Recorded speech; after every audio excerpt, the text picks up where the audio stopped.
Bueno, hola, buenas tardes. Nos estamos viendo de vuelta acá con un espacio que pude encontrar entre tanta locura. Ya diciembre es la locura, ¿no? Que nos vamos contagiando unos a otros. Pude encontrarme este espacio para grabar este video y continuar con las leyes biológicas, que es tan importante que quiero que llegue a ustedes.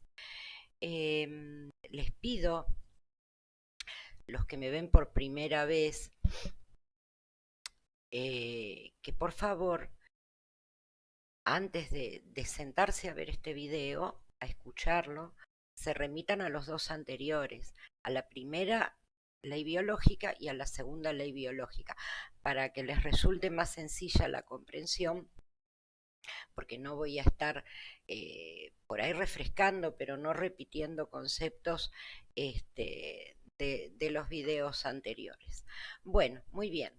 Tercera ley biológica se llama así, y el título de la ley es el sistema ontogenético del cáncer y equivalentes al cáncer. Bueno, acá tenemos que tener en cuenta dos aspectos: la ciencia de la embriología y nuestro conocimiento de la evolución del hombre, que son en realidad las bases fundamentales de la medicina. Estas dos fuentes son las que nos revelan la naturaleza del cáncer y de todas las llamadas enfermedades. La primera ley biológica explica claramente la relación entre psiquis, cerebro y órgano. La segunda ley biológica es la ley bifásica, las dos fases de la enfermedad. Esta ley explica esta correlación psiquis, cerebro y órgano, pero poniéndola dentro del contexto ontogenético, que es el desarrollo del embrión, y el epigenético, que es la evolución del organismo humano.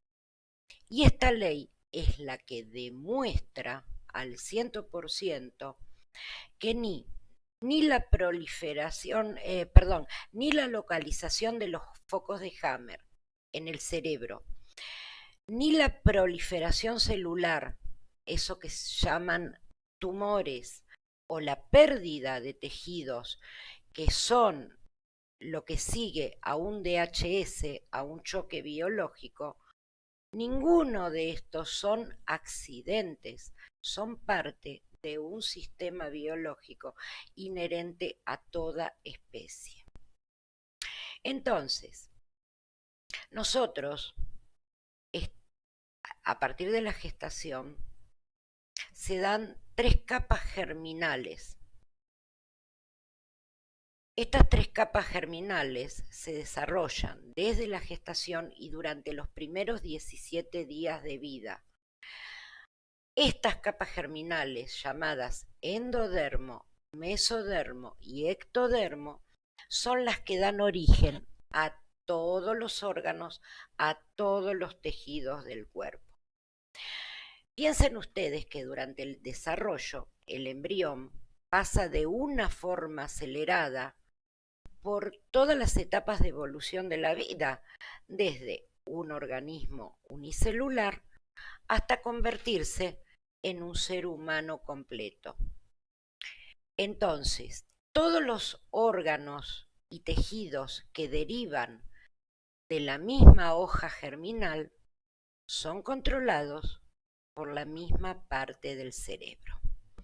Bueno, entonces, la primera hoja germinal es la llamada endodermo. Es la hoja que se desarrolló primero, en los primeros momentos de vida. Por eso es la hoja que da origen a los órganos y tejidos más antiguos. Está controlada por el tronco cerebral, que es la parte más antigua del cerebro. Todos estos órganos y tejidos originados por el endodermo están formados por células adeno. Por eso los órganos y tejidos Por eso los cánceres que tienen estos órganos y tejidos son los que se llaman adenocarcinoma. Y consecuentemente, siendo la hoja más antigua que da origen a los órganos y tejidos más antiguos, controlada por la parte más antigua del cerebro, está afectada por los conflictos más antiguos también. Los conflictos biológicos ligados a los tejidos endodérmicos se relacionan con la respiración, pulmones, se relacionan con la alimentación, todos los órganos del canal alimentario, y se relacionan con la reproducción, próstata y útero. No voy a extenderme en cada hoja embrionaria a enumerar cada tejido y cada órgano, porque se haría larguísimo el video, ustedes se perderían en el camino y esa no es mi intención. Sí voy a plantear un poquito más adelante para todos los que quieran entrar un poco más en profundidad en las 5 leyes biológicas, pero la idea es que esto sea lo más claro posible y que llegue a todos, porque este conocimiento es un conocimiento que tiene que estar abierto para todos. Entonces, cuando hablamos de los órganos y tejidos del canal alimentario, que es desde la boca hasta el recto, estamos hablando de conflictos de bocado. No poder atrapar el bocado, no ser capaz de tragarlo, no poder absorberlo o digerirlo, no poder evacuar el bocado.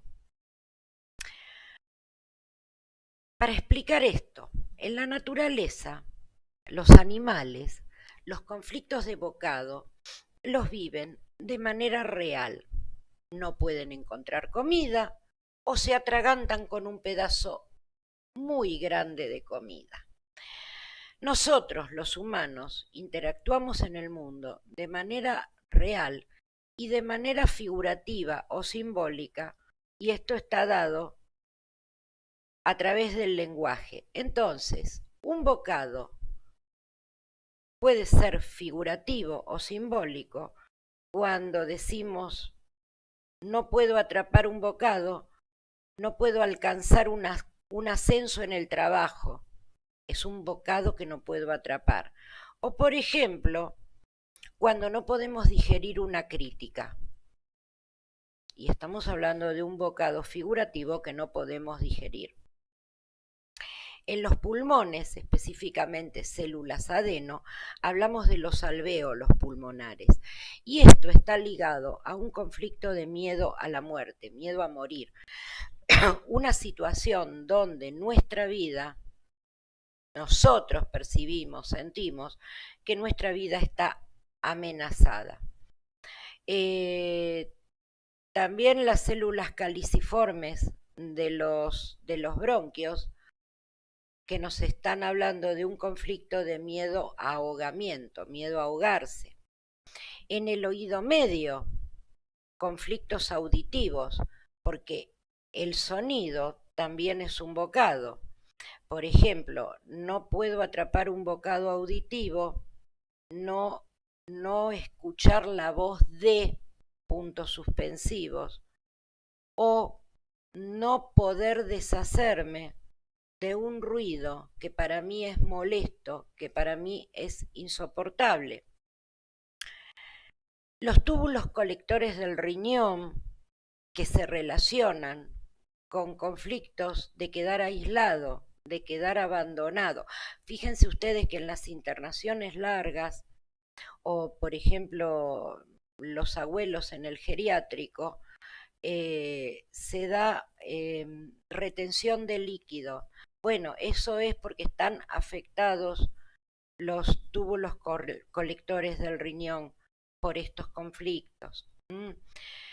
El útero, así como la glándula prostática, están ligados a conflictos de procreación y también a conflictos sexuales vividos como feos. Todos los órganos y todos los tejidos que derivan del endodermo ¿Qué pasa en la fase activa? Recordamos, las enfermedades tienen una fase activa, ¿sí? Y una fase de resolución, cortada en el medio por lo que es resolución de conflicto o conflictólisis.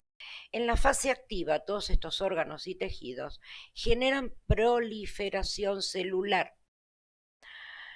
Inmediatamente con la resolución del conflicto, dejan de crecer. En la fase de resolución posterior a la conflictólisis, esas células adicionales, llamadas tumores, que tuvieron un pleno sentido biológico, son degradadas. ¿Cómo? ¿Por quiénes? Por microbios especializados. ¿Cuáles? Los más antiguos. Y como son los más antiguos, son los que corresponden a la hoja germinal más antigua. ¿Cuáles son?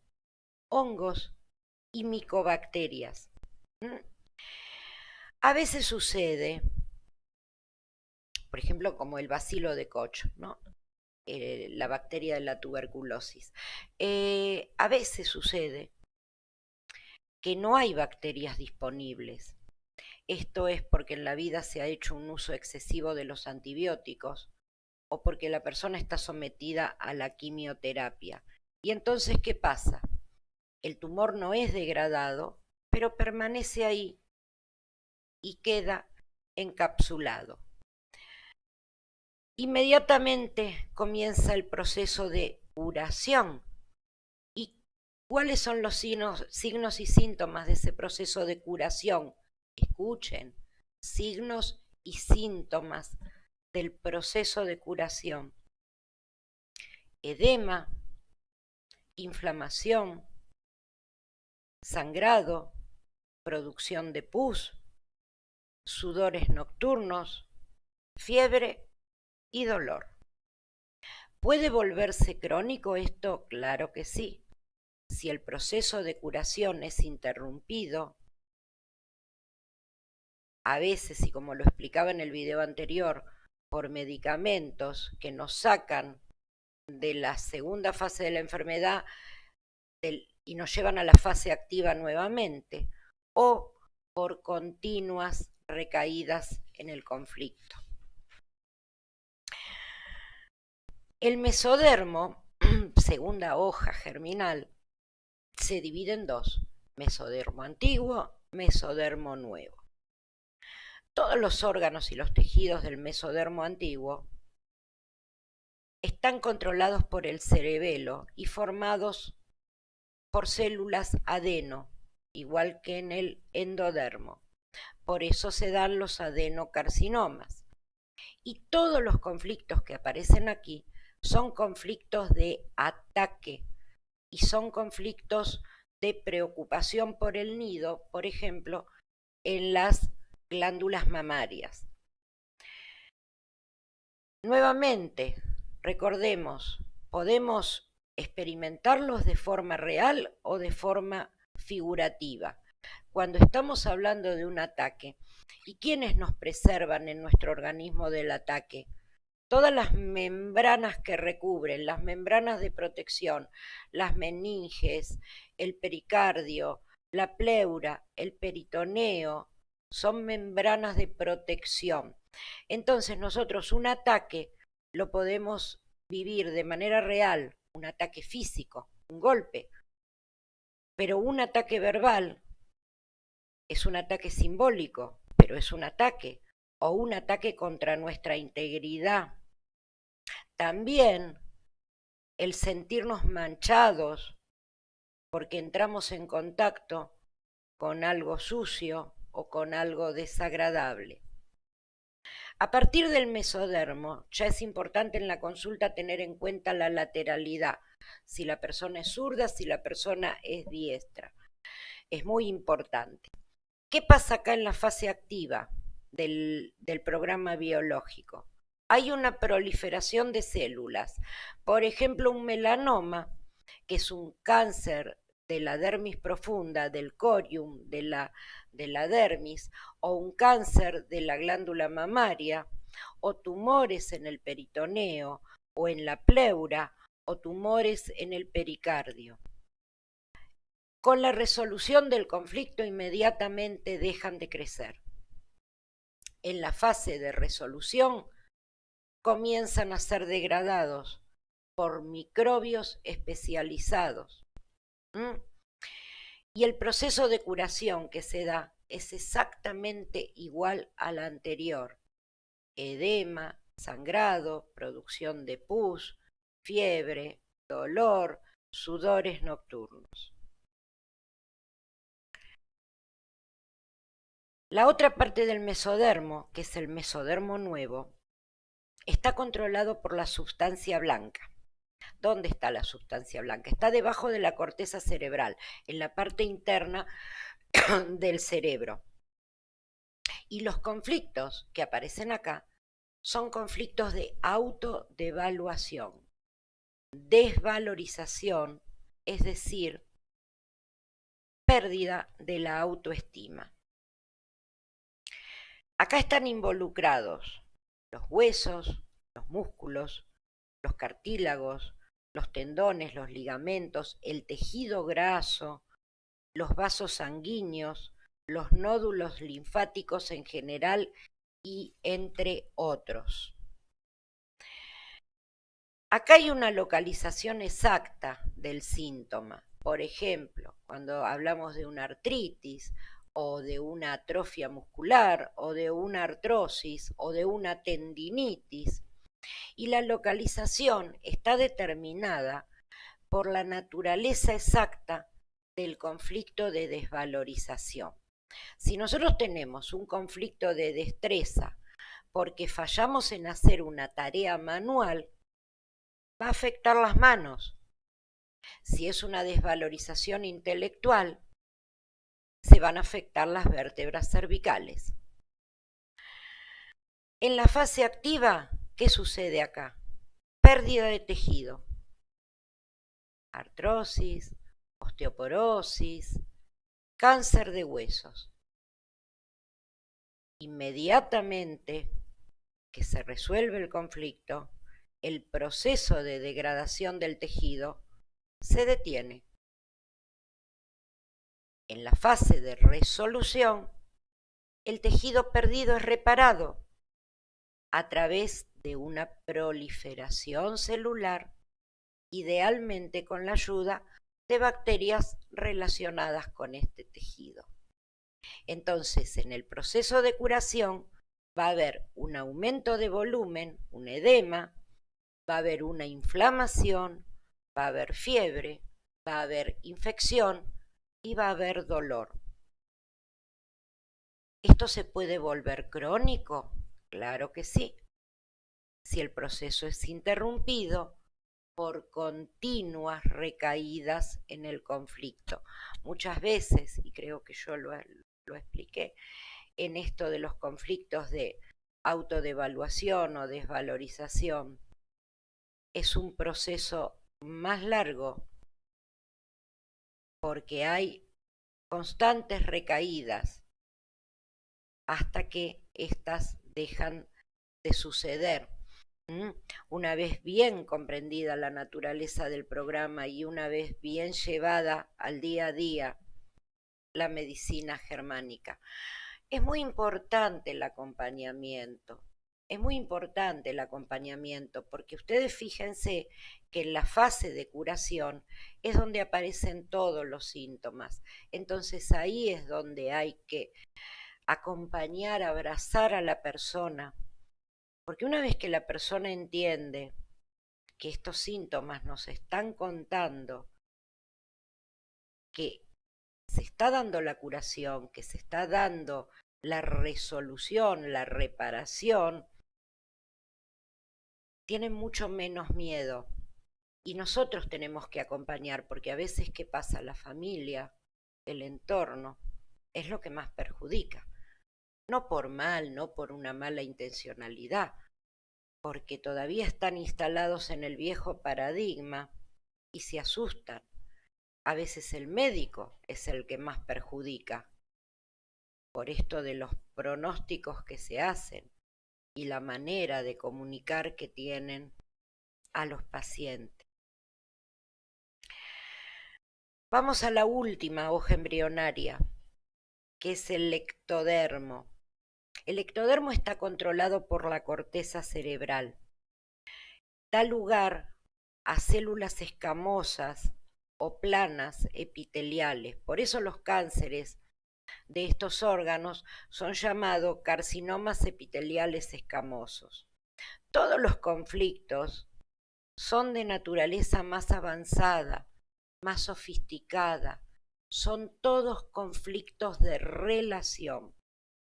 Por ejemplo, conflictos sexuales, conflictos de identidad, conflictos de miedo territorial, como un pánico o un susto muy grande en el territorio, va a afectar la laringe y la mucosa de los bronquios. O conflictos de separación, tienen que ver con la piel, tienen que ver con el recubrimiento de los conductos mamarios. En la corteza cerebral nosotros encontramos varias áreas. La corteza posensorial es la que controla el periósteo, esa membranita que recubre los huesos, y nos habla de severos conflictos de separación. La corteza motora, que es la que controla todos los movimientos musculares. Entonces, acá aparecen conflictos como no poder escapar o conflictos de sentirse atrapado. Claramente el conflicto de sentirse atrapado es lo que da lugar a a las convulsiones, ¿sí? Y todas las enfermedades llamadas también enfermedades neurológicas, el conflicto de sentirse atrapado, por ejemplo, la epilepsia. El área del lóbulo frontal nos está hablando de miedo frontal. El miedo frontal es el miedo que vemos de frente, que viene de frente. O conflictos de sentirnos impotentes. El sentimiento de impotencia que va a afectar los recubrimientos tiroideos y los recubrimientos faringeos.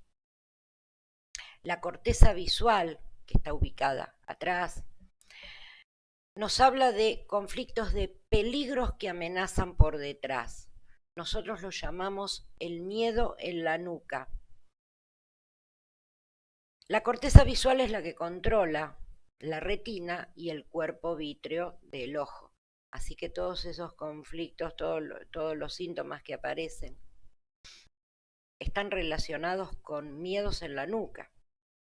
Y después tenemos los lóbulos temporales a los lados. Aquí, además de la lateralidad, tenemos que tener en cuenta, muy en cuenta, el sexo y el estado hormonal de la persona. ¿Sí? Hay que, ¿en dónde podemos encontrar esto? En todo lo que tiene que ver con depresiones o lo que son trastornos, constelaciones, llamamos maníaco-depresivas. Todos los tejidos y órganos del ectodermo en fase activa van a generar una ulceración, pérdida de tejido. Inmediatamente de la resolución del conflicto, esa ulceración se detiene. En fase de resolución, estos tejidos son reparados y son rellenados a partir de una proliferación celular. ¿Y de qué? ¿Qué aparece acá? Acá aparece el microorganismo más nuevo en la evolución de la vida. Y fíjense cómo los voy a llamar: hipotéticos virus. Hipotéticos virus son los que rellenan estos tejidos ulcerados. ¿Y por qué estoy hablando de hipotéticos? Porque si ustedes siguen desde los trabajos del doctor Hammer, desde los trabajos más modernos del doctor Lanka, lo que sí está comprobado es que nadie ha podido comprobar la existencia de virus. Los trabajos del doctor Lanka están certificados por la Corte de Viena. Entonces, ¿qué es lo que está científicamente comprobado?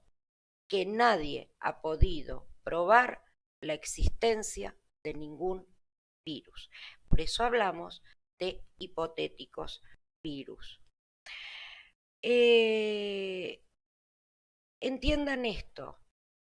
Cuando hablamos de cánceres como el intraductal de la mama, cáncer de laringe, linfoma no-Hodgkin, cáncer de cuello uterino, rash cutáneo, hemorroides, resfríos, bronquitis, laringitis, hepatitis, cataratas,